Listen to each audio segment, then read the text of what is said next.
If you want to know what it's like to be a sporting icon in a country with more than 1 billion people, Junhui can tell you. There's the sense of national pride when you win a major tournament. There's the media attention. Everyone wants to speak to you. A vast television audience watches every match you play. You get invited to glamorous events. Your adoring fans are always thrilled to meet you. Social media needs to be kept updated with nearly 5 million people following you. There's also knowing that your success has helped to spark a snooker revolution in China. The next generation of stars has been inspired to play because of you. And a new type of luxury snooker club is starting to open.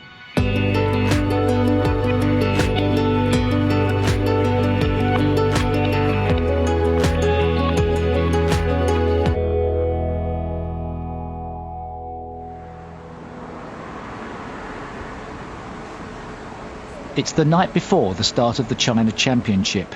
The world's top players and officials are gathering in the lobby of their hotel. They're waiting for the bus to take them to the opening ceremony. The first ever staging of this tournament has caused great interest here, as only the winner of the World Championship will receive more prize money this season.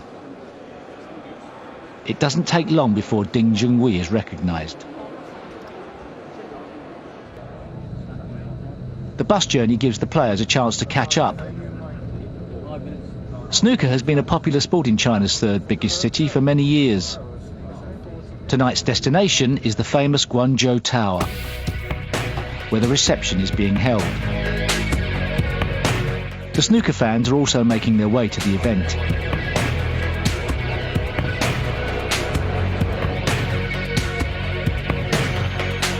This red carpet event feels more like a movie premiere in Hollywood. Only in China do snooker players get treated like film stars. Most of the fans here have only ever seen their hero on television before, so are keen to get an autograph.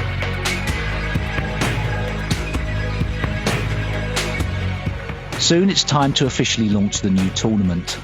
After the introductory speeches have been made, the big moment arrives. With the ceremony over, Ding quickly becomes the centre of attention. Suddenly, it's a media scrum. In Asia, no other snooker player receives this level of attention.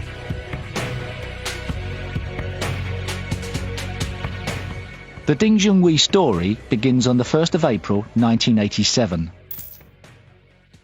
I'm born in China, Jiangsu Yixing, and growing up in that city. And also, I started play some pool at 8 years old. He went to junior school here. The school is very proud of its famous former pupil. Snooker is a very popular sport with the children and played in many schools in China. At the age of 12, Ding moved with his family to this city where many of China's top snooker players are based.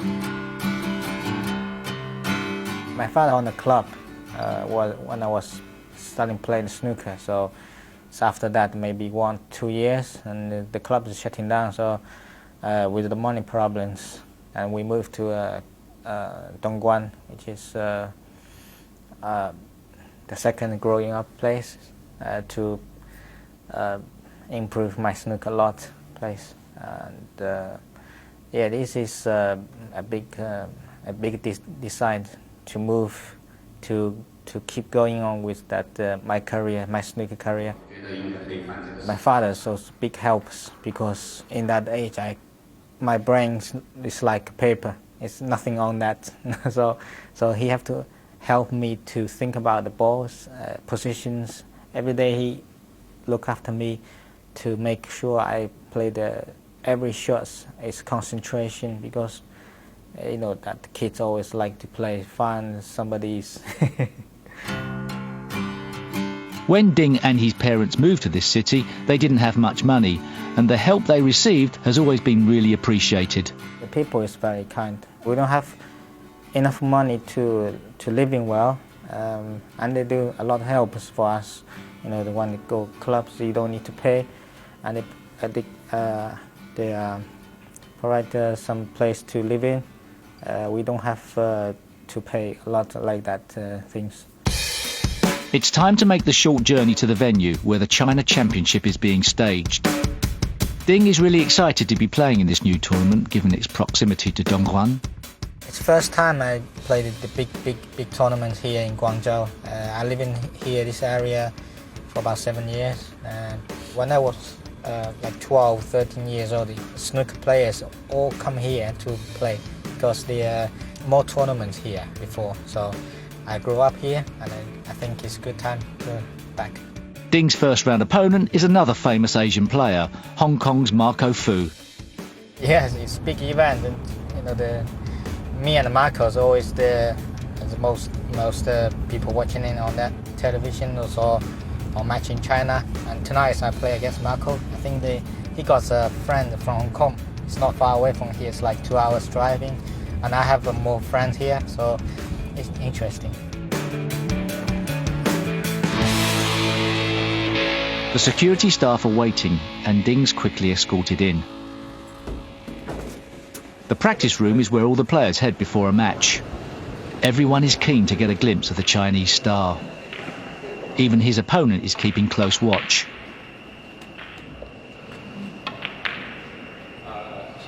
After a brief practice session, he heads to a waiting area, ready to be called for his match.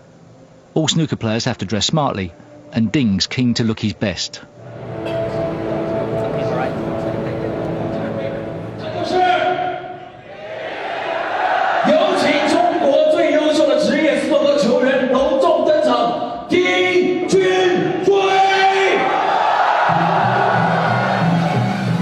Snooker is a very popular television sport in China, where it's shown by the national state broadcaster. 210 million people watched the 2016 World Championship on CCTV5. He is so popular and so famous, so fans want him to win every game he played. So that's definitely something very heavy on his shoulder. So he has to face it. But I think generally Ding can deal with this. Ding tries not to put extra pressure on himself by thinking about the millions of people watching on TV. I play in life in that area. It's quite a few thousand people. That's why I think it's and also cameraman. I don't think about how many people watching it. The hardest part is after the match. Win is okay, but lose it's harder to learn how to make it well. In Europe, snooker's most popular star is Ronnie O'Sullivan. He also understands the pressure of always being expected to win. You have to get your head around it, you know, you have to accept it, that's the situation I'm in. You have to embrace that kind of expectation level. It either sits comfortably with you or it affects your performance. And, you know, I don't know, you know, I think you have to be quite a strong character. I think you have to have quite big shoulders and you have to be quite thick-skinned and not allow things to get to you. Ding's fans don't get to see him win. It's Marco Fu that progresses to the next round. Defeat can be hard to take. I'm still learning. This is hard part to learn, because when you win, you forget everything, because only happiness with you. But when you lose, it's everything's bad things, bad tables, bad fans, and bad balls, and nothing good. Sometimes I can't control very well myself after got beaten by somebody, but sometimes it's okay. Every player has to speak to the media after a match, win or lose. In the past, Ding has found it hard to deal with defeat, but the mental side of the game is something he's been working on with a former world champion who is now a leading coach. Everything a player will go through out there mentally, I would have been through that myself. One of the reasons I wanted to coach meant the mental side. It's because as a player I never had a coach to talk to, so when they're down I try and keep a little bit more in touch with them. He knows everybody lose the match, he's not happy, don't want to talk. He can talk to me next day or few days or when I call him. So it's, you know, when I talk to him, he tell me the right things will be happened, or something already happened, and he tell me how to make accept with that. And also when you accept that things, you learn from that. With Ding, I think he was very, very willing to learn, you know, both his technique and the mental side. He's never happy with his game. He's like all the top players. They're always pushing for some more. Ding's talent was obvious from a young age. He was invited to practice in England by Keith Warren when he was just 15 years old. Warren and his business partner Gary Baldry managed players from Asia and around the world. First time I'm coming, I'm scared to leave home away that far by just myself. When I first stay here, I don't talk much. I don't talk much with Keith and Gary. I don't talk much with anybody else. It's only the way I'm going to say I'm happy standing nearby the table. Keith and Gary have enjoyed a long association with Ding, who is based at the academy they now run in Sheffield. He came over when he was 15 to practice with Peter Ebdon for about 6 weeks. 2002, and he beat Peter for 6 weeks every day, and then Peter went on and won the World Championships. The first time I practiced with Ding Junhui, I phoned Keith that evening and I said, Keith, this lad is really, really special. I'm thinking, where is this lad came from? But it was his maturity as much as anything, which really impressed me. I was thinking, I've never seen a 15-year-old like this before. In 2003, aged 16, Ding turned professional. He moved to Wellingborough in England, where his new management team ran an academy. But those early years weren't easy. It was tough. I mean, he couldn't do anything, not just speak the language or cook. He literally couldn't do anything for himself. I think he'd had everything done for him in China. I don't talk phone with my family as much.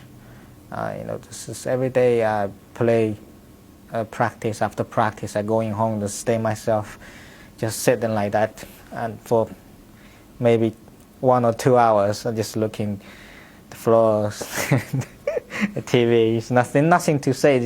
Just sitting down there, and then it's like a dead man, you know. And it's so boring, so boring. Ding is now one of the richest snooker players in the world. But back then, his focus was very simple. He had to keep his place on the main tour and earn a living. I feel the real pressure is coming. The first few years, be pro. I know I have to earn some money to living well first, and also my family. I need to help my family, my father, my mom. I want their living well. So it's not about the first round and second round. I want to win the tournament, but it's difficult. So I know I need to work more harder, and also I need to grow, improve quick, because it's only in that time it's only 1 year. 1 year to stay in the tour. It's 96 players, so I feel pressure. Ding's breakthrough year was 2005. He beat Stephen Hendry to win the China Open in Beijing. There was also success in England when he won the UK Championship. You might recognise the player he beat. Victory at the 2011 Masters tournament in London was another early career highlight. Only the world's top 16 players were invited to play, and the final featured 2 players from Asia for the first time. I play good. I play great to beat Marco. I play him quite a lot of times. I know Marco is one he played very good. He's the tough player to beat. I think for 2 Asians getting to the final means a lot to the fans back home, and they. A lot of the fans really interested in the match, and they tune in to watch, and they stay up late to watch the whole match, and it was really good for snooker. Around 70 million people play cue sports in China each week, including 8-ball and 9-ball pool, and the best young snooker players come to live and practice at the National Academy. Since 2005, Ding's continued success in winning tournaments has inspired millions of Chinese children to play the game. Before they have a lot of snooker fans, but it's nobody can win the tournament. So and year by year, the snooker fans are leaving that sport, so they're doing something else, and Then after 2005, I win it. The TV shows more snookers. The people starting bringing their skills back to the tables. They're starting thinking, oh, this is good sports to play.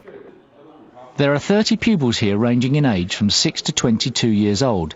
They practice from Monday to Saturday each week from 9 a.m. till 5:30 p.m. Someday they can be a professional player and even be as good as Ding. They know there are a lot of efforts they have to pay, a lot of time and a lot of energy they have to pay. They have to prepare for that day. Every day begins with a warm-up. The youngsters work with top-class coaches. Cutting-edge computer technology is also used to help them improve. The food here is really good too. Mobile phones are kept locked away until lunchtime to make sure there are no distractions. 3 players from this academy have qualified for the main snooker tour since it opened in 2013, including these 2 young stars. They both idolise Ding. 首先就每次看到丁俊晖能够拿到什么赛事的冠军以后，就对我觉得对我们这一代青少年来讲，就心里会也有一个欲望，就是说他也是中文，我也是中文，他能做到的，我们也能做到，就给了我们一个非常好的做了一个非常好的榜样。 Ding is pleased to see this new generation of Chinese players coming through and happy to give them the benefit of his experience. I can show them we can do it. You know, the Chinese players, Asian players can win a tournament. The signs of success are already here when it comes to producing top-class players. In the next 10 years, China could be the dominant snooker superpower. China hasn't just invested heavily in player development, but also in the business of snooker. The country stages some of the most prestigious and lucrative tournaments in the world. I think it just shows the significant growth in snooker generally and globally, and particularly here in China. It is, that growth has been consistent, and our events are getting bigger and bigger. Obviously delighted to see that happening. It's great for our players. They're playing for huge prize funds now. The one tournament China would love to stage is the World Championship. It's been held in Sheffield since 1977, and the city has a deal to keep it there until 2027. But in the future, could the tournament ever move abroad? You can never say never. Myself, I'm passionate about it staying in Sheffield because that's what I remember and the game starts. Realistically, can we say it's going to be there in 50 years' time? I have no idea. But what we would say is it's a rather clever commercial twist to say no. Because the message is you can't buy history, but you can create your own. So go and do it. And I think the Chinese are doing that. The snooker club I used to practice at has been in business for over 80 years. It's a popular place which anyone can afford to visit. But if you want to see what the world's most exclusive billiards club looks like, you have to come here. The top level of membership is around $125,000 a year. There are 7 expensively furnished VIP rooms for the members to use. It's certainly a luxurious way to relax. China's passion for snooker also extends abroad. Ding receives great support from the Chinese students studying in the UK, like these from Cardiff University. Even when he loses a match, like he did here, he'll make time to meet his fans. I'm so proud to be here, and I'm so proud of, as I'm a student and I have a chance to come to here, and I can be a part of here to cheer him up, and yeah, I was so excited. Another way Ding engages with his fans is through social media. He has nearly 5 million followers on the Chinese site Weibo. Sometimes I want to show what I did, funny things. Some, before the tournament, after the tournament, what I think. I can share the thinking with snooker fans. The dream of every snooker player is to win the World Championship. Sheffield's Crucible Theatre will always be a special place for me as I won the trophy here 6 times. Sheffield is a city Ding knows well. He's lived here for the past 10 years. It's very nice to be like here. That's why I like to spend half time in UK, half time in China. You know, sometimes I want to back to normal life, and then I can come here to stay here and be a normal person. In China, it's impossible for him to walk down the street without being recognised. But here, it's a different story. Well, almost a different story. Hello. Hi. Best of luck. Thank you. In 2016, the Chinese star made history. He became the first player from Asia to play in the final of the World Championship. The final didn't start well though, and his opponent Mark Selby built an early lead. It's quite bad start. Feel a bit precious. After 6-0, I started thinking maybe I lose the big score. It's like 18 or 2 or 3, something like that. Ding wouldn't give up. He kept fighting and started to play well. Unfortunately for him, Selby was too good and won his 2nd world title. Being a champion isn't just about talent and hard work. It's also about having the belief that you can be the best in the world. In the end, last match in the final, it's not about the pressures. It's nothing near that. It's only the faith you can win or you can't.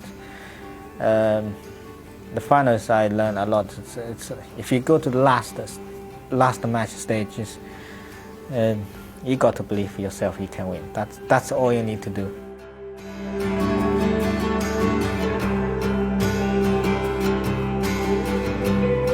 Ding Junhui will be playing at the Crucible for many years to come, and certainly has the talent to become a multiple world champion.